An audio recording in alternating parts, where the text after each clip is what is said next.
হিন্দু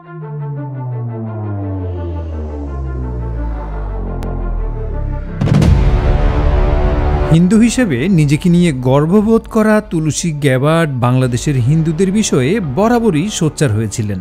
নানা নাটকীয়তার পর সেই তুলসী গ্যাবার্ডকেই মার্কিন জাতীয় গোয়েন্দা পরিচালক হিসেবে মনোনয়ন দেয় সিনেট। অনেকে বলছেন বাংলাদেশ এবং ডক্টর ইউনূস সরকারের জন্য এটি ভয়াবহ বিপদ হতে যাচ্ছে। আসলে কি তাই? মার্কিন প্রেসিডেন্ট ডোনাল্ড ট্রাম্প মনোনীত তুলসী গ্যাবার্ডকেই যুক্তরাষ্ট্রের জাতীয় গোয়েন্দা পরিচালক হিসেবে চূড়ান্ত অনুমোদন দেয় দেশটির সিনেট।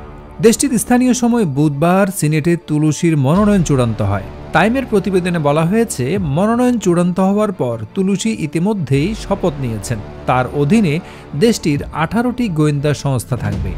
বিবিসির প্রতিবেদনে বলা হয়েছে, দেশটিতে হিন্দুদের বিষয়ে ধারাবাহিকভাবে সোচ্চার হতে দেখা গেছে এই সাবেক ডেমোক্রেটকে। এছাড়া অতীতে বাংলাদেশে হিন্দু নির্যাতনের বিরুদ্ধেও সোচ্চার ছিলেন তিনি।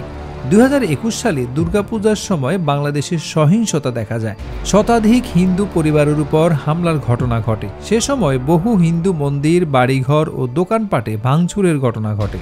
এই আক্রমণের নিন্দা জানিয়ে সামাজিক যোগাযোগ মাধ্যম এক্সে ভিডিও বার্তা দিয়েছিলেন তুলসী সে সময় বলেছিলেন, বাংলাদেশের মন্দিরে ভগবানের ভক্তদের বিরুদ্ধে এমন ঘৃণা ও সহিংসতা দেখে আমার মন ভেঙে গেছে।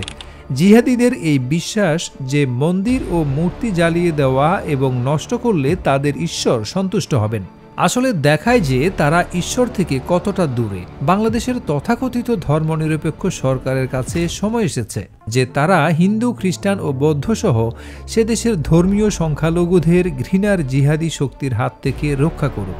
এর আগে তুলসী 1971 সালে বাংলাদেশে হিন্দুদের উপর নৃশংসতার জন্য পাকিস্তান সেনাবাহিনীকে দায়ী করেছিলেন।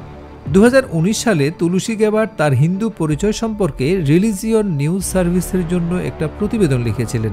সেখানে তিনি হিন্দু হিসেবে নিজেকে গর্ববোধ করেন বলে উল্লেখ করেন। আল জাজিরার প্রতিবেদনে বলা হয়, তুলসীর বর্তমান বয়স 43 বছর।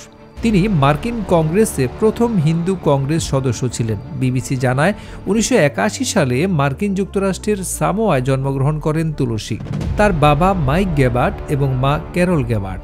গ্যাবার্ড দম্পতির 5 সন্তানের একজন তুলসী। 1983 সালে তুলসী গ্যাবার্ডের বয়স যখন 2 বছর, তখন তার পরিবার যুক্তরাষ্ট্রের হাওয়াই অঙ্গরাজ্যে স্থায়ীভাবে বসবাস শুরু করে। হাওয়াইতে আসার পর তার মা ক্যারল হিন্দু ধর্মে ধর্মান্তরিত হন। তার বাবা একজন রোমান ক্যাথলিক খ্রিস্টান ছিলেন। হিন্দু ধর্মের প্রভাবের কারণে ক্যারল গ্যাবার্ড তার সন্তানদের হিন্দু নাম রাখেন।